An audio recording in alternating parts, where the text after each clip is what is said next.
દર્શક મિત્રો નમસ્કાર, ભાટી ટીવીમાં આપનું સ્વાગત છે।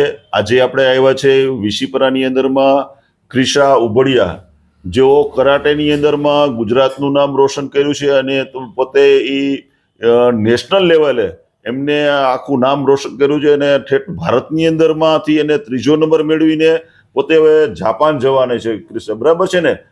તો એ કઈ રીતે કેટલા ટાઈમથી આ રમે છે અને કેવી રીતે પોતે કરાટે રમે છે અને એના કઈ રીતે એના હોય છે, એનો નિયમો શું હોય છે, તો આપણે ક્રિશા પાસેથી આપણે જાણવાના છે કે કેટલા વર્ષથી રમે છે અને આ પ્રેરણા કોણે આપી છે અને કેટલામું ભણે છે, એના વિશે આપણે જાણીશું। ક્રિશા, જરા તમારું ધોરણ ને તમારું નામ ની જરા કહેશો? પહેલા studying 9th English medium Gyanganga school. Yes, બરાબર। પછી ધારો તમે આ જે કરાટે રમો છો, કેટલા ટાઈમથી રમો છો અને કઈ કઈ શાળાઓમાં તમે પ્રથમ ઓલું કર્યું? હું છું 2023 માં રમું છું, 2022 માં રમું છું અને 24 માં હજી રમું જ છું। બરાબર છે। અને મેં કમ્પ્લીટ કર્યા છે ડિસ્ટ્રિક્ટ લેવલ, સ્ટેટ લેવલ અને નેશનલ લેવલ ને ઇન્ટરનેશનલ લેવલ। વાહ! એટલે ધારો કે હમણાં તમારે જે આ છેલ્લે તો કોમ્પિટિશન થઈ તમારે, એટલે પહેલા તમે ક્યાં રમવા માટે ગયેલા? એમ પહેલા અમે રાજકોટ રમવા ગયા હતા ડિસ્ટ્રિક્ટ લેવલ। બરાબર। પછી એમાં કે એમાં મને રેન્ક આવ્યો છે, સેકન્ડ રેન્ક આવ્યો છે। અને સ્ટેટમાં છે ને, સ્ટેટમાં ક્યાં રમવા ગયા તમે? સ્ટેટમાં અમે સુરત રમવા ગયા હતા। બરાબર છે। પછી નેશનલ લેવલ અમે અમદાવાદ રમવા ગયા હતા, એમાં સેકન્ડ રેન્ક આવ્યો છે। બરાબર। પછી વડોદરા હતું। વડોદરા શું હતું? ઈ કઈ હતી? એમાં ઇન્ટરનેશનલ એટલે એમાં ઇન્ટરનેશનલ માં તો બધા આખા ભારતના બધા આવતા હશે ને? હા, બધા। એટલે તમારી સામે કોણ રમ્યા હતા? કયા કયા પ્રદેશના રમ્યા હતા? અમારી સામે છે ને રાજકોટની હતી। બરાબર। પછી આમાં નક્કી ન કહેવાય, ગમે તે આવી શકે। બરાબર। એટલે તમારી સામે રાજકોટના આવ્યા હતા। પછી તમે કેટલા અહીંયા તમે ઓલા રમ્યા તમે? એમાં 3 રાઉન્ડ આવે। પહેલા રાઉન્ડ ને થર્ડ રેન્ક આવે અને બીજા રાઉન્ડ ને સેકન્ડ રેન્ક આવે અને છેલ્લો રમી રહીને ફાઇનલ રાઉન્ડ એમાં ફર્સ્ટ રેન્ક આવે। બરાબર છે। એટલે હવે ધારો કે એમાં તમારો 3જો રેન્ક આવ્યો છે તમને, એટલે હવે તમને ક્યાં રમવાની તમને તક મળી? આ ઇન્ટરનેશનલ છે ને સિલેક્શન હતું જાપાનનું। 10 વર્ષ પછી આ 2025 માં આવશે, પછી ડાયરેક્ટ 5 વર્ષ પછી 2030 માં આવશે। વાહ વાહ! એટલે 25 માં આવવાનું છે। એટલે 25 માં કેટલા મહિનામાં આવશે અને કેવી રીતે? 8મા મહિનામાં આવશે। એટલે તમારું સિલેક્શન થયું છે એમાં? યસ। એટલે ક્યાં રમવા જશો તમે? હવે જાપાન ડાયરેક્ટ। એટલે કોણ તમને સરકાર લઈ જશે કે કેવી રીતે છે એનું? સરકાર લઈ જશે। એટલે તમે જવાના છો તમે? યસ। તો તમે ક્યાં તમને મેડલ ની મળ્યા છે? જરા અમારા આપણા દર્શકોને જરાક બતાવો ને કે તમને ક્યાં મેડલ ને કેવી રીતે મળ્યા છે। જરાક આ તમારા મેડલ પેલા બતાવો જોઈએ, જે સન્માન પત્ર। આ છે ડિસ્ટ્રિક્ટ લેવલ। આ છે ડિસ્ટ્રિક્ટ લેવલ। બરાબર। પછી આ છે સ્ટેટ લેવલ। પછી આ બે છે નેશનલ લેવલ। પછી આ છે ઇન્ટરનેશનલ લેવલ। ઓલો 3જો નંબર ઇન્ટરનેશનલ। મિત્રો, જો તમે ઇન્ટરનેશનલ જે એટલે કે આખા ભારતની અંદરમાં જે રમાય છે, જે વડોદરામાં રમાયેલ અને વડોદરાની અંદરમાંથી 3જો નંબર એમને લીધો છે, એટલે આખા ભારતમાંથી 3જો નંબર લઈ અને એમને વાંકાનેરનું નામ રોશન કર્યું છે। મિત્રો, ખરેખર આપણા વાંકાનેર માટે ખરેખર ગૌરવની વસ્તુ છે કે ખરેખર ઠેઠ ઇન્ટરનેશનલ લેવલે કરાટેમાં એક નાની, કેટલા વર્ષ તમારા ત્યાં ક્રિશા? 15। જો 15 વર્ષની જે ક્રિશા જે છે, આજે તમને કહું જાપાન રમવા જવાની છે 2025ના 8મા મહિનાની અંદરમાં। તો ખરેખર અત્યારે તમારી તૈયારીઓ ચાલુ છે। કેટલી કલાક તમે તૈયારીઓ કરો છો તમે? 2 કલાક।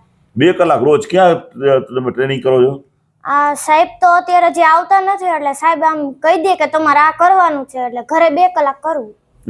બરાબર છે। તો તમે અમને દર્શકોને બતાવશો ને તમે ક્યાં એમાં શું એમાં હોય તમારે ધ્યાન રાખવાનું? તમે કરાટે તમે રમો તો એમાં શું તમે એમાં કેવી રીતે હોય, એમાં શું તમારે કરવાનું એમાં, એનું જરા કહેશો? અમારે છે ને પંચ મારવાની હોય, કિક મારવાની હોય, ઉરા માવસી મારવાની હોય, પછી રાઉન્ડ ઉરા મારવાની હોય, ફેસ માવસી મારવાની હોય, એવી અલગ અલગ હજી આવે છે।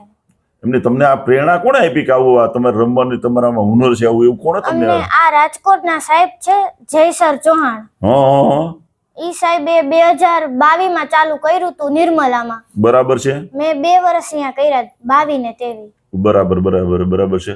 પછી તમને જરાક આપણા સન્માન પત્રો ના મળ્યા છે એ ક્યાંના છે જરા એ બતાવશો તમારા સન્માન પત્રો બધા? આ સન્માન પત્ર મને અમદાવાદ થી મળ્યું છે. આ સન્માન પત્ર મને અમદાવાદ થી મળ્યું છે અને આ સન્માન પત્ર મને વાંકાનેર થી મળ્યું છે. બરાબર છે. વાહ. પછી આ બધા તમારા સન્માન પત્રો ક્યાંના છે જરા બધા દર્શકોને બતાવો આપણે જરાક સામે રાખીને જો આ છે ડિસ્ટ્રિક્ટ સ્ટેટ. આ છે ઓપન ગુજરાત કરાટે કોમ્પિટિશન. આ છે અમદાવાદ. આ છે ખેલ મહાકુંભ મોરબી હતું એનું છે. બરાબર છે.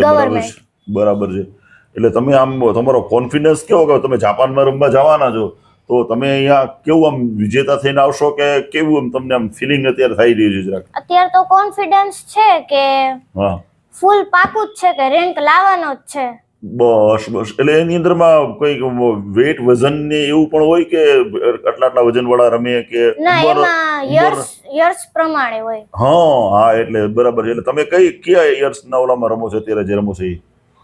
હું અત્યારે 15 યર્સ ની છું એટલે 15 યર્સ નું જ સામે આવે, બીજું એક કોઈ આવી ન શકે. હા એમ તો જ બાકી કોઈ હમણાં 25-30 વર્ષનો આવે તો તમને હરાવી દઈએ. એટલે 15 વર્ષના છો તો તમે સામે 15 વર્ષના જ અહીંયા જાપાનમાં પણ રમવા આવશે. બરાબર ને? એટલે તમે આખા ભારતનું તમે જે પ્રતિનિધિત્વ છે એમાં તમે જશો. બરાબર ને?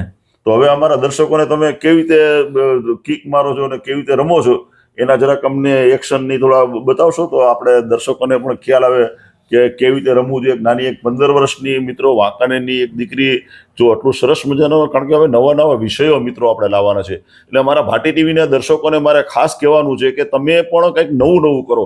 હમણાં જો ચેસની અંદરમાં આપણા ઠેઠ ઇન્ટરનેશનલમાં તમે વિચાર કરો કે આખા ભારતનું નામ રોશન કર્યું અને ચેમ્પિયનની અંદરમાં પોતે ચેસની અંદરમાં વિશ્વ વિજેતા બને છે. તો આપણે ક્રિષ્નાને પણ આપણે કહીએ કે ક્રિષ્ના તમે પણ સારી મજાની કરાટેની ખૂબ જ મહેનત કરો અને તમે પણ વિશ્વ ચેમ્પિયન બનો અને ભારતનું નામ રોશન કરો, ગુજરાતનું નામ રોશન કરો અને વાંકાનેરનું નામ રોશન કરો. એવી ક્રિષ્નાને ખૂબ શુભેચ્છાઓ છે. કારણ કે ક્રિષ્ના જે છે ઉબડિયા એ ખરેખર પ્રજાપતિ જ્ઞાતિના છે. કારણ કે વાંકાનેર, મોરબી, થાન અને રાજકોટની અંદરમાં મોસ્ટ ઓફ વધુમાં વધુ પ્રજાપતિ જ્ઞાતિઓ રહે છે. તો મારા ખરેખર હું પ્રજાપતિ જ્ઞાતિને પણ હું કહીશ કે તમે પણ તમારી દીકરીને ખરેખર એક પ્રજાપતિ જ્ઞાતિનું પણ ગૌરવ છે. જેમ આપણા મનસુખભાઈ પ્રજાપતિ જે મારા મિત્ર જે પ્રજાપતિ જ્ઞાતિનું ગૌરવ છે, એમાં ક્રિષ્ના ઉબડિયા એક ઉભરતો સિતારો છે. તો ક્રિષ્નાને પણ અમારા ભાટી ટીવી વતી એક ભાટીયન તરીકે, કલાકાર તરીકે હું ક્રિષ્નાને ખૂબ શુભેચ્છા પાઠવું છું કે ક્રિષ્ના આવતા દિવસોની અંદરમાં જાપાનમાં પણ નામ રોશન કરે અને ખૂબ આગળ વધે એવી શુભેચ્છાઓ ક્રિષ્ના તને. Thank you. સ્ટાર્ટ.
ખાલી એક્શન ખાલી આપણું હા બસ આ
tatami number 2, second call.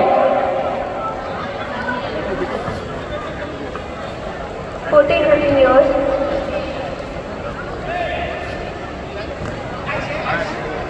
Nisha Sasikumar for tatami number 1, third and final call. 14 continues. Girls Committee, Kalabil. First prize goes to Ankita Mishra. Second prize goes to Ruchi Mehta.